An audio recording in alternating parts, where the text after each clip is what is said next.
Hey, how you doing? This is Tom, and this is Tom's Radio Room Show. And I hope everybody's doing well, getting through this situation we have with the virus. And many of you, like myself, have a lot of time on their hands because they can't really go too many places. And so I thought, what the heck, this would be a good time to get one of these SDRPlay RSPdx receivers. I've been wanting one for a while.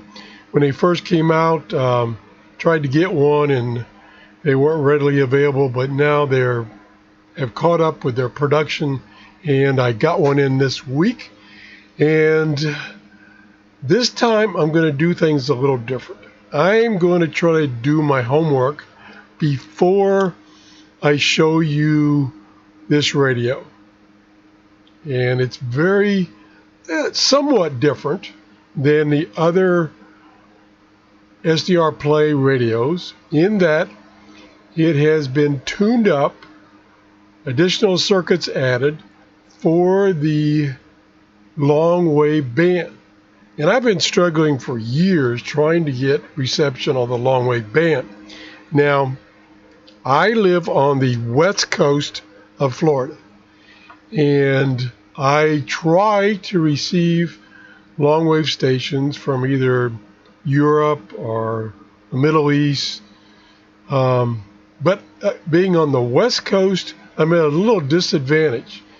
Now, Mike, who works for SDRPlay and does a lot of reviews on their equipment, he lives on the East Coast, so he has a big advantage.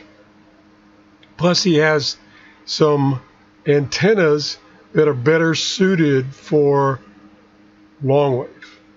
The best antenna that I can think of I have is my G5RB amateur radio antenna, which is good down to 80 meters. So that's the one I'm going to try to use. I also have a vertical antenna, an MFJ 31-foot vertical antenna. I don't know if it would be good on long wave or not. I'm looking for inputs because, again, I haven't done that much not active work on long wave that I've been successful work. So anyway, today I'm just going to go through quickly the spec sheet, which you can get from SDRPlay for the RSPdx. And they've changed even the look and feel, I'll call it. It now has an additional or different port than my Duo in that it has a BNC connector, which I would think would be better for cooking to my, for instance, G5RB, because I don't have to use so many adapters like I'm doing on these SMA connectors. All right, and it says it covers the entire RF spectrum from 1 kilohertz to 2 gigahertz. 1 kilohertz. That sounds exciting. That definitely will cover long wave. And then down here it says it in different words. It covers very long wave, low, I guess that's long wave, medium wave, HF, VHF, UHF, and L-band. Up to 2 gigahertz with no gaps. Okay, what else? Oh, here. Performance below 2 megahertz substantially enhanced. That's what I'm looking for. Then it talks about the 3 antenna ports now, which I just mentioned before, a little bit different. What else that stands out? Nothing there. And then there's some things you can receive. Now here's a comparison chart with, I was hoping that this had the other radio I have.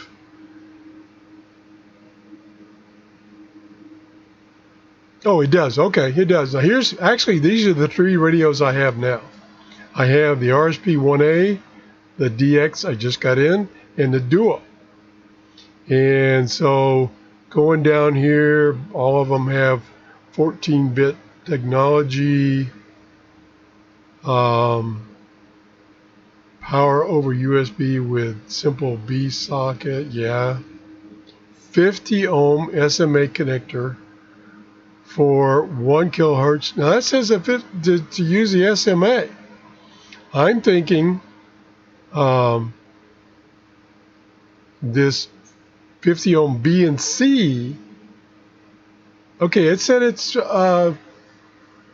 good for up to 200 megahertz. So that'd be interesting to see what kind of difference I get on reception on long wave on these two different antenna ports, and how many connectors and adapters I have to use with the equipment I've got.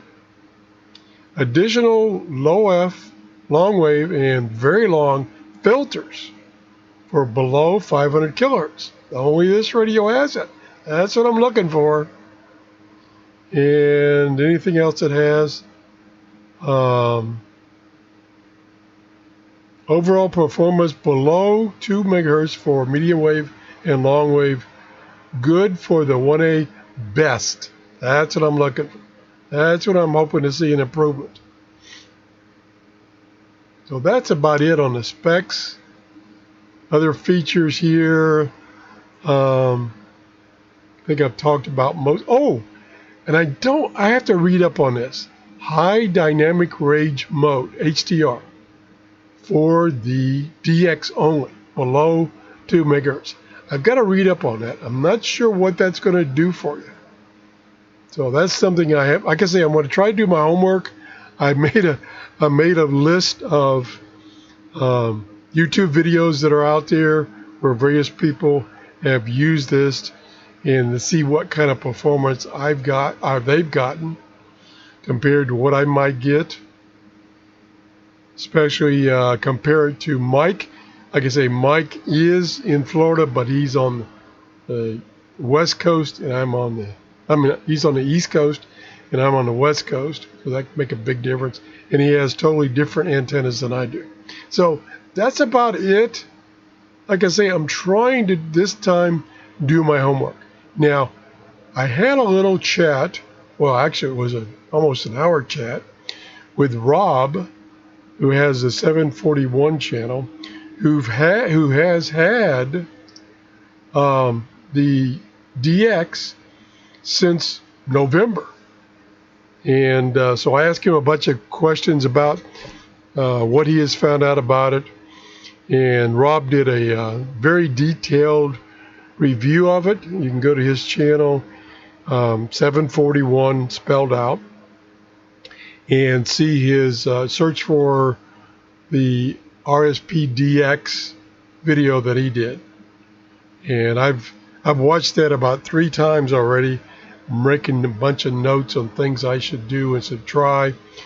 I'm hoping I can get in contact with Mike. He's probably extremely busy right now, but to give me some hints about the best way to get the optimum performance out of this SDR for long wave.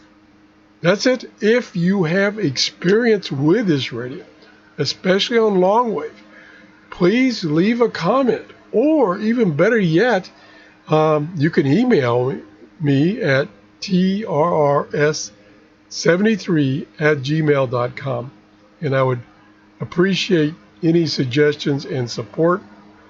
I want to utilize this to its optimum capability. That's it. Thanks for watching. If you enjoyed the show, please give me a thumbs up and be safe. Bye-bye.